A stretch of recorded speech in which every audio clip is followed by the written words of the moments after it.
नमस्कार दोस्तों, स्वागत है आपका सभी का। उम्मीद करता हूँ कि पढ़ाई बहुत अच्छी चल रही होगी। तो आज हम डिस्कस करने वाले हैं उन 10 रीजंस को जिसके वजह से most of the bank aspirant जो है अपनी प्रीलिम्स को पास नहीं कर पा रहे। तो सबसे पहले हम बात करते हैं मिस्टेक नंबर 1, वो है acknowledge and learn from the mistake.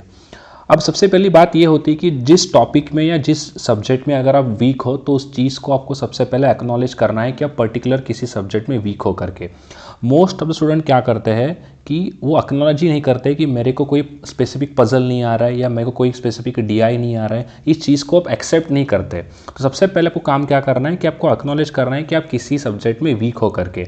अगर आप किस सब्जेक्ट में वीक हो तो आपको करना क्या है, उसके ऊपर आपको काम करना है, उसके आपको वीडियोस देखनी है, किसी भी एक एजुकेटर से आपको उसको क्या करना है, डिटेल में उस टॉपिक को अच्छे से पढ़ना है। सेकेंड चीज़ होती है लर्न फ्रॉम द मिस्टेक। जो आप प्रीवियस क्वेश्चन में कोई आप पर्टिकुलर गलती कर पा रहे हो, बार बार आप किसी चीज़ को अच्छे तरीके से बना नहीं पा रहे हो, या जैसे कि एग्जांपल ले लेते हैं कि आपको फ्रैक्शन टू परसेंटेज का जो टेबल है वो अगर आपको याद नहीं है तो आपको हमेशा हर बार पे वहीं पे गलती हो रही है, तो आपको करना क्या है, उन गलतियों को सुधारना है। तो जो सबसे मुझे बेस्ट एक सबसे बड़ा जो रीज़न लगता है स्टूडेंट का जो कर लेते हैं वो ये है कि वो एक्नॉलेज नहीं कर पाते और अपने गलतियों से सुधरते नहीं हो या गलतियों सीखते नहीं है। तो अगली सेकेंड की बात करते हैं वो है बेसिक्स, प्रीलियम एंड एक all time and no mock. ये इसका मतलब क्या है, देखो मोस्ट ऑफ स्टूडेंट क्या करते हैं कि वो हमेशा बेसिक्स ही पढ़ते हैं। देखो बेसिक पढ़ना बुरी बात नहीं है, बेसिक पढ़ना चाहिए हमेशा। कोई भी अगर आप किसी टॉपिक को पढ़ते हो तो उसका बेसिक्स पढ़ना बहुत ज़रूरी है, बट किसी हद तक, मान लो सर्टन टाइम तक। जैसे कि आप एग्जांपल ले लो, आपने किसी सब्जेक्ट का किसी टॉपिक का पढ़ना स्टार्ट किया है तो उसको हार्डली 15 डेज या 20 डेज तक कोई शेड्यूल बनाओ कि इतने दिन तक ही मुझे उसके बेसिक्स पढ़ने हैं, उसके बाद हमें उसका हाई लेवल पे जाना है।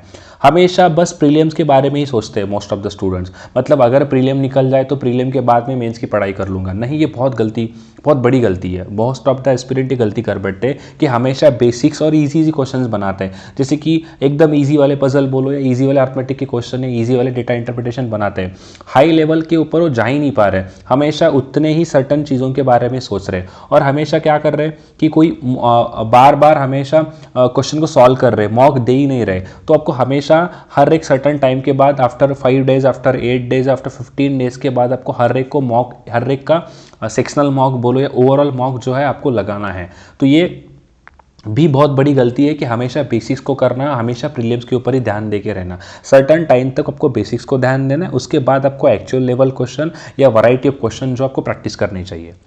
तीसरे एग्जाम की बात करते हैं, तीसरे मिस्टेक की बात करते हैं, वो है कि आप जिस एग्जाम के लिए आप पढ़ रहे हो उसके पैटर्न के साथ आपको सबसे पहले कंफर्टेबल होना बहुत ज़रूरी है। सबसे पहले सवाल उठाने कि क्या उसके साथ में कंफर्टेबल हूँ, क्या मतलब क्या है। जैसे एग्जाम्पल ले लो, आप पजल बना रहे हो या आपको कोई डीआई बना रहे हो तो आप इस पैटर्न के साथ आपको सबसे पहले कंफर्टेबल होना पड़ेगा। कंफर्टेबल होना मतलब क्या है, डायरेक्टली बच्चे क्या सोचते हैं पजल में, डायरेक्टली स्पीड के पीछे भागते हैं। नहीं, मैं इस पे आऊँगा, स्पीड के ऊपर भी इसमें ये भी बहुत बड़ी गलती है जो हर एक स्टूडेंट करता है। तो मैं यहाँ पे एक छोटा सा इसको इलेबरेट करके बताऊँगा कि पजल्स में क्या होता है। स्टार्टिंग डे 1 से स्टूडेंट क्या सोचता है कि मुझे स्पीड आनी चाहिए। नहीं, आपको स्पीड नहीं, सबसे पहले स्पीड के सोचना नहीं है। सबसे पहले आपको उस क्वेश्चन को समझना है, उसकी डिमांड को समझना है और जो एग्जाम का पैटर्न है उसको समझना है। तो सबसे पहले आपको करना क्या है कि आपको जो भी एग्जाम्स के लिए प्रिपेयर कर रहे हो तो उसका पैटर्न समझ लो, उस एग्जाम के साथ कंफर्टेबल हो जाओ। कम से कम 1 और 2 मंथ्स उस एग्जाम को समझने में टाइम दो। तो उससे क्या होगा कि आपको एग्जाम का पैटर्न समझ में आएगा और उसके साथ कंफर्टेबल हो जाओगे। किसी पर्टिकुलर टॉपिक के ऊपर कितना टाइम स्पेंड करना है, उसका वेटेज कितना है उस एग्जाम में, तो उसके हिसाब से क्या करना है, आपको उसकी पढ़ाई करनी है। अगले मिस्टेक्स की तरफ आते हैं, वो है डिस्ट्रैक्शन। ये बहुत बड़ा हम इसको मान सकते हैं कि सबसे बड़ा ये एक मेजर मिस्टेक है जो मोस्ट ऑफ द एस्पिरेंट यहाँ पे कर रहे हैं कि डिस्ट्रैक्शन। जैसे कि कोई किसी का एग्जाम्पल ले लो, बहुत टाइम तक सोशल मीडिया चलाना, बहुत टाइम तक अपने फालतू दोस्तों के साथ बात करना, या बहुत टाइम तक आपको किसी जगह पे अगर जा रहे हो तो वहीं जाके रहना। सबसे पहले आपको ये चीज़ याद रखो कि अगर आपको जो आपके करंट जो हालात हैं, अपने हालातों को अगर आपको सुधारना है दोस्तों, तो आपको पढ़ाई तो करनी पड़ेगी। आपके बहुत सारे फ्रेंड्स ऐसे होंगे कि आपको पढ़ाई के टाइम पे फ़ोन करेंगे, आपको बोलेंगे कि भाई चल थोड़ा यहाँ चले जाते हैं, चल थोड़ा यहाँ जाके आएंगे, चल उसके साथ कहीं घूम के आते हैं, आज उसकी शादी हो रही है, उसकी बर्थडे पार्टी है। तो ये बहुत सारे डिस्ट्रैक्शंस होते हैं। देखो दोस्तों, आप ये बोलोगे कि सर क्या हमें पढ़ाई के कारण हमें अपने दोस्तों को छोड़ना चाहिए? नहीं, आपके दोस्तों को छोड़ना नहीं है। आपको हर एक के लिए एक टाइम, आज आपका आज आपकी सबसे पहले रिक्वायरमेंट क्या है, आज आपकी रिक्वायरमेंट है पढ़ाई करना, तो सबसे पहले आप फोकस इस चीज़ पे करो कि आज मुझे पढ़ाई ज़्यादा इंपॉर्टेंट है, मेरा एम क्या है, किस लिए मैं यहाँ पे आज अपना टाइम इन्वेस्ट कर रहा हूँ, तो वो चीज़ मुझे अचीव करनी है कुछ समय के बाद। तो जो भी आपके सामने डिस्ट्रैक्शन आ रहे हैं उस सबको हटाओ। मतलब जैसे कि बहुत टाइम तक किसी सोशल मीडिया पे इंस्टाग्राम बोलो, यूट्यूब पे बोलो, वहाँ पे रील्स देखना, जिसकी जितनी ज़रूरत है उतना ही आप उस चीज़ का यूज़ करो। मैं तो ये कहता हूँ कि सेल्फिश बन जाओ अपने काम के लिए। तो ये सबसे मेजर सोल्यूशन हो सकता है इन डिस्ट्रैक्शन को दूर करने के लिए, सेल्फिश बन जाओ। अगर कोई चीज़ की आपको ज़रूरत है वही चीज़ आपको वहाँ पे करनी है, अदरवाइज नहीं करनी है। जो फिफ्थ है, one exam at a time. अब मोस्ट ऑफ द स्टूडेंट ये भी करते हैं कि हमेशा बहुत सारे एग्जाम की तैयारी करते हैं। जैसे कोई रेलवे की प्रिपरेशन कर रहा है, साथ में एसएससी भी कर रहा है, साथ में बैंकिंग का भी एग्जाम्स दे रहा है, और कोई एग्जाम्पल आप कोई मान लो कोई एमपीएससी के लिए सोच रहा है। ऐसे नहीं करना है दोस्तों, हर एक एग्जाम अलग अलग डिमांड करता है, हर एक एग्जाम अलग अलग डिमांड करता है। अगर आप रेलवे की प्रिपरेशन कर रहे हो तो आपको उसके एग्जाम की लेवल ऑफ डिफिकल्टी बोलो या उसकी जो रिक्वायरमेंट है वो अलग अलग है। एसएससी की रिक्वायरमेंट अलग है। एसएससी के अंदर आपको अरिथमेटिक और जो आपके जो एडवांस मैथ, मॉडर्न मैथ्स है, इसको आपको बहुत सारा उसमें मास्टरी चाहिए। बट बैंकिंग में उसका उतना वेटेज नहीं है। आप अरिथमेटिक के अगर कंसेप्ट भी अगर आपको याद है, क्योंकि उसमें जो क्वेश्चन जो पूछने का तरीका होता है उतने हाई लेवल पर नहीं होता है जैसे कैट भी पूछा जाता है। तो सबसे पहले आपको कोई भी एक एग्जाम को पकड़ना है, उसके ऊपर पूरा भरोसा रख के आपको उसको अच्छे से प्रिपेयर करना है। आप किसी आज जैसे एग्जांपल ले लो कि अभी करंटली सीजीएल का नोटिफिकेशन आ रहा है, तो आप क्या करोगे, तुरंत सीजीएल की तरफ अपना फोकस करोगे। या मान लो कि आप कोई एक्साइज में काम कर रहा है, एक्साइज इंस्पेक्टर करके आप उसको कहीं देखते हो, या उसकी कोई आप वहाँ पे कोई यूट्यूब पे वीडियो देखते हो, तो तुरंत आप उसके एग्जाम के बारे में सोचने लगते हो, अरे इतनी अच्छी जॉब है, इसको तो 1 लाख रुपये इन हैंड सैलरी आ रहा है, मैं तो बैंकिंग में 50-60 हज़ार के लिए झगड़ा करूंगा वहाँ पे। अगर आप बैंकिंग की प्रिपरेशन, अगर आप साथ में मान लो कोई बच्चा रेलवे की प्रिपरेशन कर रहा है, तो वहाँ पे क्या होता है, नोटिफिकेशन नहीं आ रहे हो रहे, बहुत सारे टाइम से उसी में वो टाइम स्पेंड कर रहे हैं, उसके लिए भी बच्चा ये सोचता है कि चलो हम बैंकिंग की तरफ शिफ्ट होता है। बट आपको ये चीज़ हमेशा याद रखनी है कि हर एक एग्जाम अपना अलग अलग लेवल और अपना अलग अलग चीज़ों को मांगता है, तो उसके लिए आपको प्रिपेयर करना चाहिए। तो ये चीज़ हमेशा याद रखो कि आपका जो प्रिपरेशन होना चाहिए 80 to 90% प्रिपरेशन किसी एक एग्जाम को होना चाहिए, और आपको साथ में उसका जो बेसिक टॉपिक है, जो सेम टॉपिक्स होते हैं, जो अलग एग्जाम में काम आ रहे हैं, उसको साथ में क्लब करके पढ़ाई करनी है। तो हमेशा ये चीज़ याद रखो कि आपको हमेशा एक ही एग्जाम के बारे में सोचना है। कोई भी एक एग्जाम पहले फोकस करो, एटलीस्ट उस एग्जाम के ऊपर कम से कम 6 to 8 मंथ आप इन्वेस्ट करो।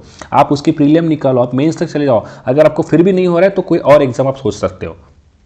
अगला 6th है, more worry more plannings and less action. इसका मतलब क्या होता है, देखो आप हमेशा क्या करते हो, अरे मेरा एग्जाम आ रहा है, एग्जाम आ रहा है, एग्जाम आ रहा है, एग्जाम आ रहा है, उसके लिए बस वरी कर रहे हो, बहुत सारे प्लानिंग्स बना रहे हो। हर बच्चा सुबह उठ के अपना कोई एक्सेल शीट बना रहा है, कोई अपना नोटबुक में लिख रहा है कि सुबह उठ के मैं ये रीडिंग करूंगा, न्यूज़पेपर पढ़ूंगा, उसके बाद में ये क्लास करूंगा, उसके बाद में वो वाली पीडीएफ्स बनाऊंगा। आपके ड्राइव भरे पड़े हैं, ड्राइव मतलब जो ड्राइव के अंदर बहुत सारा डेटा भरा पड़ा है, आपके पास उस टीचर की पीडीएफ है, इसकी पीडीएफ है, उसकी पीडीएफ है, ये बुक्स है, वो बुक्स है, सारे प्लानिंग्स तो आप बना रहे हो, बट उसके ऊपर कोई आप एक्शन नहीं ले पा रहे हो। तो आप ये करो, जितने भी प्लानिंग्स बना रहे हो उतने प्लानिंग के ऊपर उसका उतना एक्शन भी होना चाहिए। तो हमेशा ये चीज़ याद रखो कि प्लानिंग्स पे या बस चीज़ों को ऐसे वरी करके एग्जाम नहीं निकलता है। आपको पढ़ाई करना है, पढ़ाई करना है, पढ़ाई करना है, उससे एग्जाम नहीं निकलता है। आपको उसके साथ उसके ऊपर एक्शन भी लेना बहुत ज़रूरी है। ये भी एक बहुत बड़ा मेजर मिस्टेक होता है जो बैंक एस्पिरेंट कर रहे हैं।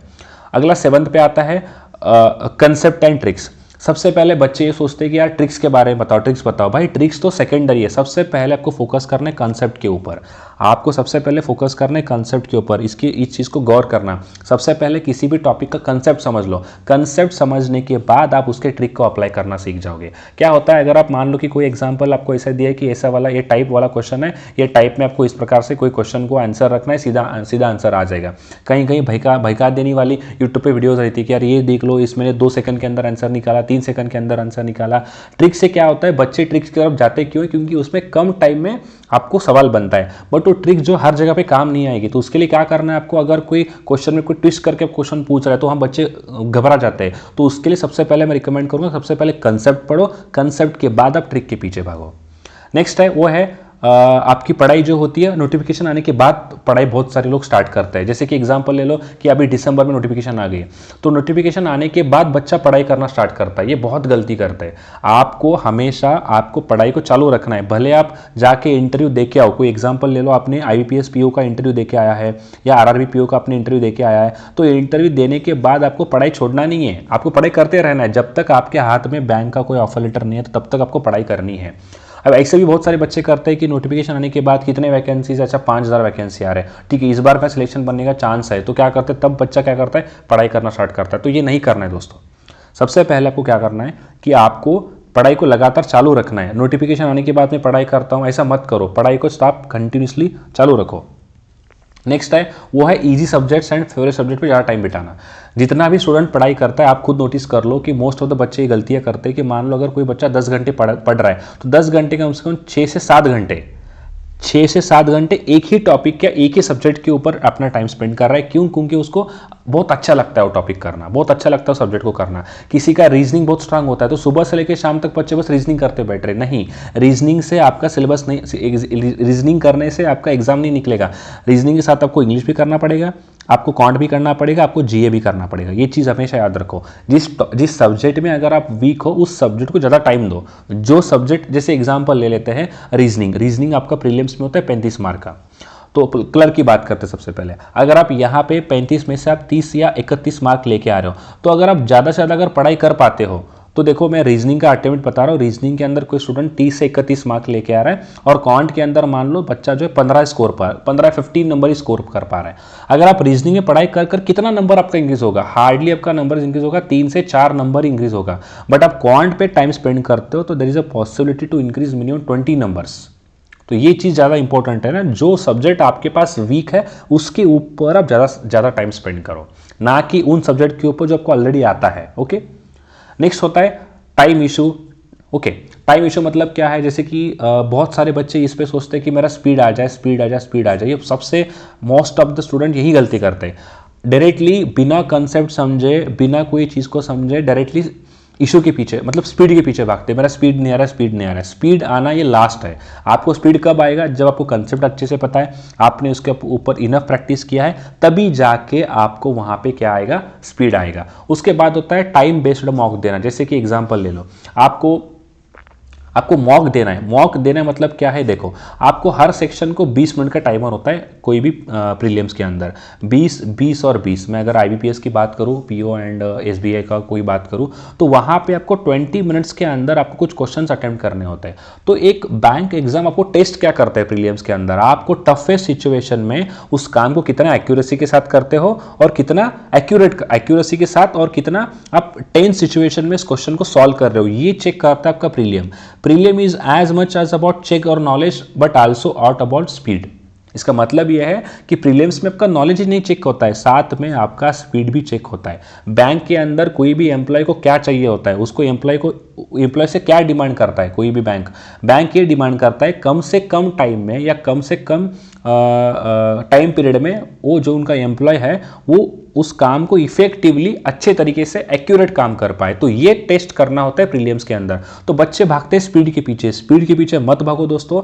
मैक्सिमम आपको सबसे पहले फोकस करना है कंसेप्ट के ऊपर, उसके बाद टाइम बेस्ड मॉक लगाने होते हैं। जितने हो सके उतने मॉक्स लगाओ, जितने हो सके उतने सेक्शनल टेस्ट की प्रैक्टिस करो। जो टॉपिक्स आप वीक है उस टॉपिक को आप ज़्यादा टाइम स्पेंड करो। अपने फ़ोन में टाइमर लगाओ, मुझे अगले 50 क्वेश्चन सॉल्व करने, 50 क्वेश्चन के लिए मैंने 50 मिनट्स का टाइम दिया है, तो उसमें कितने क्वेश्चन मैं बन पाया, कितने क्वेश्चन मेरे से नहीं बने, तो वहाँ पे मेरी गलतियाँ क्या है। तो ये बहुत सारी चीज़ें आपको याद रखनी है। तो मैं यहाँ पे जितना हो सके उतना अपने जो मेरे ऑब्जर्वेशन के अंदर जो मैंने देखा, तो ये 10 मिस्टेक्स को मैंने यहाँ पे क्लब किया है। अगर आपको मेरी इस कोई मिस्टेक की वजह से किसी का बुरा लगा है तो मैं उसके लिए सॉरी अभी बोलूँगा कि भाई देखो कि आपको अगर एग्जाम्स की प्रिपरेशन, कोई भी एग्जाम अगर निकालना है तो अगर आप इन 10 गलतियों के आप भी अगर आपकी इसमें गलतियां हो रहे हैं तो आप इस गलतियों को सुधारो और कमेंट बॉक्स से नीचे बता देना कि आपको वीडियो कैसा लगा। अगर आपको और भी कोई इसमें मिस्टेक्स होते हैं, अगर आपको ऐड करना है तो आप वहां नीचे कमेंट में ऐड कर सकते हो कि ये भी मिस्टेक्स होते हैं जो मेरे इंडिविजुअल से हो रही है। Okay, so thank you so much.